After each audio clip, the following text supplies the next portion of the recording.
Ni namanya scam diri sendiri. Beria kata nak duduk rumah, nak buat kerja, proposal apa semua. Tengok kita ada kat mana? Kita ada dekat Big Bad Wolf, dekat Sunway Pyramid. Tahu tak, sekian punya jauh tu. Pergi juga. Padahal tak pernah plan saya cakap dengan kawan tak nak pergi. Tapi lihatlah. Di mana saya? I'm not proud of it anyways. Nanti nak try lah nak surprisekan diri sendiri.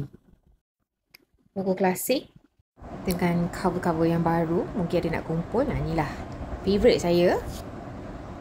Ini pun masih buku-buku klasik. Box set banyak. Pilih je mana nak.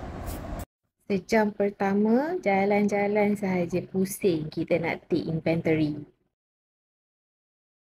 Nampak stiker ni masalah.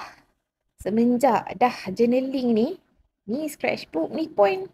Bukan boleh percaya sangat ni. Colouring ni. Itulah sedikit sebanyak perkongsian. Siapa yang belum pergi lagi, sempat lagi ni sampai tahun depan. Promo.